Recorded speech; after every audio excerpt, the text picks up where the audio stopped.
அஸ்ஸலாமு அலைக்கும் friends. Today என்ன பார்க்க போகிறோன்னா சேமக்கிழங்கு மட்டன் குழம்பு ரெசிபி தான். எப்படி செய்கிறதுன்னு பார்க்கலாமா?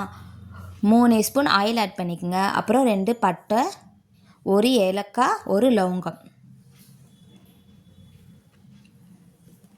நான் 6 வெங்காயம் கட் பண்ணி வச்சுருக்கேன் ஃப்ரெண்ட்ஸ், பொடியாக நறுக்கி அதுவும் ஆட் பண்ணிக்கலாம். அப்புறம் வெங்காயமுக்கு தேவையான அளவு உப்பு,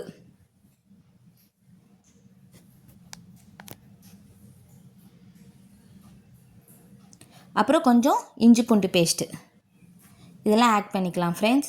எல்லாம் போட்டு நல்லா கிளறணும். ஒரு பச்சை மிளகாய் அதோ போட்டு நல்லா ஆட் பண்ணிவிட்டு அப்புறம் 2 பழமான தக்காளி நான் கட் பண்ணி வச்சுருக்கேன் ஃப்ரெண்ட்ஸ், அதுவும் போட்டுக்கலாம் ஃப்ரெண்ட்ஸ். அதுவும் நல்லா கிளறணும் ஃப்ரெண்ட்ஸ்.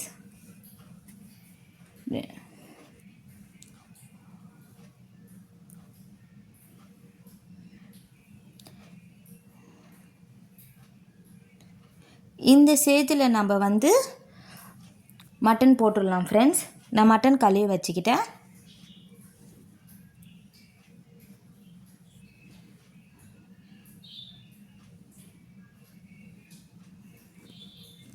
மட்டன் போட்டதுக்கப்புறம் தேவையான அளவு மஞ்சள் தூள் மட்டன் போட்டதுக்கப்புறம் மஞ்சள் தூள் போட்டோன்னா அந்த ஸ்மெல் எதுவும் வராமல் இருக்கிறதுக்காக போடுறது ஃப்ரெண்ட்ஸ். அப்புறம் கொஞ்சம் மிளகாய்த்தூள், கொஞ்சம் தனியாத்தூள், தனி மிளகாய்த்தூள், அப்புறம் கொஞ்சம் மட்டன் மசாலா.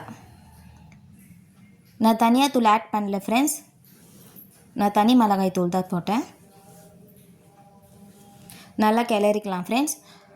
அப்புறம் மட்டனுக்கு தேவையான அளவு தண்ணி ஆட் பண்ணிக்கலாம். தண்ணி ஆட் பண்ணிவிட்டு 10 விசில் விடணும் ஃப்ரெண்ட்ஸ். உங்கள் மட்டனுக்கு தேவையான அளவு தண்ணி ஆட் பண்ணிக்கோங்க. ஒரு ஜாரில் நான் தேங்காய் கட் பண்ணி வச்சுருக்கேன் ஃப்ரெண்ட்ஸ், கொஞ்சம் புளி போட்டு நான் அரைச்சி வச்சுக்கிட்டேன். அப்புறம் 2 பழமான தக்காளி அதுவும் கட் பண்ணி வச்சுருக்கேன் ஃப்ரெண்ட்ஸ், இதுவும் நான் சேர்த்து அரைக்க போகிறேன் ஃப்ரெண்ட்ஸ்.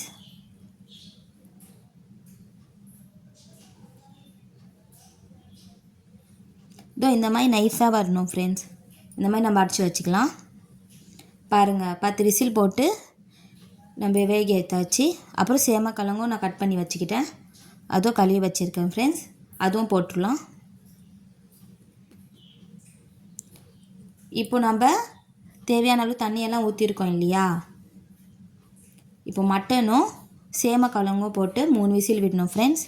3-4 விசில் கூட விடுங்க, நல்லா வெந்திருக்கும் சேமக்கிழங்கு நல்லா வெந்தால் நல்லாயிருக்கும் ஃப்ரெண்ட்ஸ்.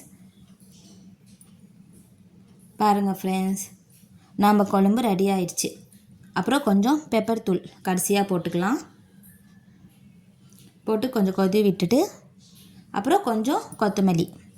அவ்வளோதான் ஃப்ரெண்ட்ஸ், சேமக்கிழங்கு மட்டன் குழம்பு ரெடி ஆகிடுச்சு.